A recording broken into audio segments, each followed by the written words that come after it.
mo ba ito alam? Marami ka pang hindi nagagawa. Marami ka pang hindi alam. So what are these things, basic things, before we go to the nitty-gritty of our company? For us in this industry, mga kapuso, dalawa lang po ang uri ng tao sa mundong ibabaw. Those people living in this category we define as linear income. Ano yung mga linear income worker na yan? These are people who keeps on working every day simply to get paid. Sipag nila magtrabaho. How are they spending their work or their time? They're spending 100% of their own effort. Mag-isa lang sila. What's wrong with the scenario? Wala po. But according to so many experts and authorities in this business industry, okay lang mapunta ka rito, kaya lang mga 3 to 5 years lang. Huwag kang magbababad dyan. Sino po ba yung mga naririyan? Alamin natin.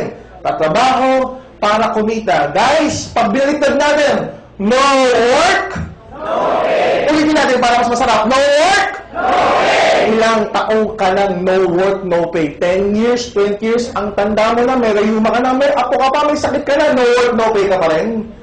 Masakit o hindi? Sabi sa Bible, the truth, it may be painful, but it will set you free. Ang katotohanan po, kadalasan masaklap at makirot. Pero kinakailangan tanggapin. Bakit? Baka binabangungot ka na, nag-i-enjoy ka pa rin. Oo nga naman. Ilang taong ka lang no work, no pay. At yung mga bata-bata pang naririto, yan. Yung mga bata-bata pang naririto, si Lola ngumiti. Sabi ko, bata-bata. Yung mga bata-bata pang naririto, ilang taong ka pa magiging no work, no pay. Why? Because if you belong to this category, mahihirapan ka umasenso. True, kahit masipag at matyaga, kahit professional, kahit matalino ka, as long as you end up in this category, mahirapan ka umasenso. Let's prove it one by one. Sabi ng magulang natin, anak, magpakatalino ka. Salihan mo lahat ng contest, lahat ng mga quiz bee. Pagkatapos mo mag-aral, maghanap ka ng trabaho. Mag-apply ka sa kumpanya. At balang araw, yayaman ka din. Eto na, may kilala ko. Elementary, classmate ko, valedictorian. High school, valedictorian. College, cum laude. Nag-masteral pa. Tapos ngayon, empleyado. Hindi pa masok ng 3 months. May kita wala? Wala. Eh di ba wala yung talino? Ano point ko? Professional. Sabi niya, pag professional ka, magiging asensado ka. Doktor na tulad ko, professional. Kinakailangan mag-clinic at magpasyente para kumita. Tama po ba? Yes. Doktor na walang pasyente, walang clinic, may kita wala? Abogado, number 1 sa bar exam, walang kaso, may kita wala? Uy, magising ka sa katotohanan. Professional na nga, hirap pa. Paano ka pa na hindi professional? E di mas mahihirapan ka. Tama mali?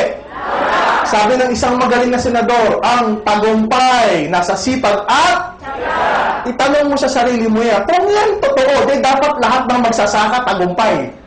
Dapat lahat ng mangingisda tagumpay.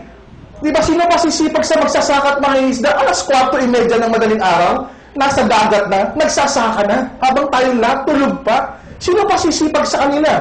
Pag uwi ng bahay, may sariling bahay at lupa o wala? Baon nga sa utang eh. Nasaan ang tagumpay dun?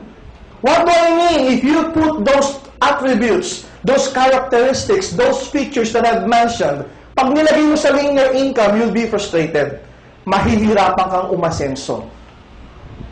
Ay, Dok, ano ba yung dapat naming mapag-aralan? It's what we define in this industry as residual income. Dok, ano yung residual income? This is an opportunity, a chance, a once in a lifetime chance na darating sa buhay mo, hindi ka na nagtatrabaho, but you keep on getting paid exponentially. Dok, anong ibig sabihin yan? Natutulog ka na, kumikita ka pa rin. Limpak-limpak pa. Gusto nyo ba na gano'n? Ito maganda. Nagbabakasyon ka na kasama yung mga mahal mo sa buhay, abay may kita ka pa rin limpak-limpak. Gusto nyo ba na gano'n?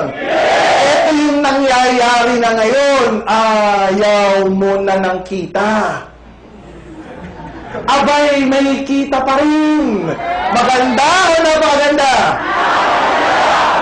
Sabi ng isa, Dok, ako kaya matulog sa trabaho ko bukas, may kita kaya ako? Para si Santi ka, huwag mo na gawin yun. So yung iba nagtatanong, Dok, nakakashock naman yung sinasabi mo. Guys, kung ikaw shock, imagine mo ako.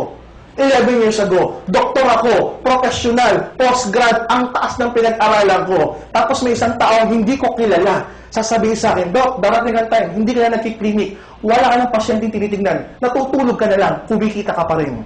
Imagine mo yung kasyakan ko na-experience na yun. Kaya kung ikaw nabibigla ka, mas nabibigla ako noon. Until ipinaliwanag sa akin kung paano. Paano? Through an equation. Sabi sa akin, girls, guys, with what you're doing, you're spending 100% of your own effort, mag-isa ka lang. With what we're preaching, you have the chance to have 1% of 100 people. Sabi ko, paano nagkaiba yun? Parang pinagbaliktad mo lang yung prosyento at mga zero. Sabi sa akin, with what you're doing, sa ginagawa niyo po ngayon, pagbukas, Tuesday, hindi ka pumasok, nagkasakit ka, tanggal yung 100%. No work? No. Kahit masipag, matyaga, professional, matalino ka pa. With what we're preaching, mawala ka man sa 100, abay may 99 ka pa. And of this 99, may 1% ka pa rin on each and every one of them. May kita wala. And that's what you call residual income. Eh, sino ba yung nagpauso niya? There's this guy by the name of J. Paul Getty. Sabi niya, I would rather have 1% of so many people than to spend 100% of my effort alone. Sino ba si J. Paul Getty? Siya po yung kauna-unahang bilyonaryo sa United States of America.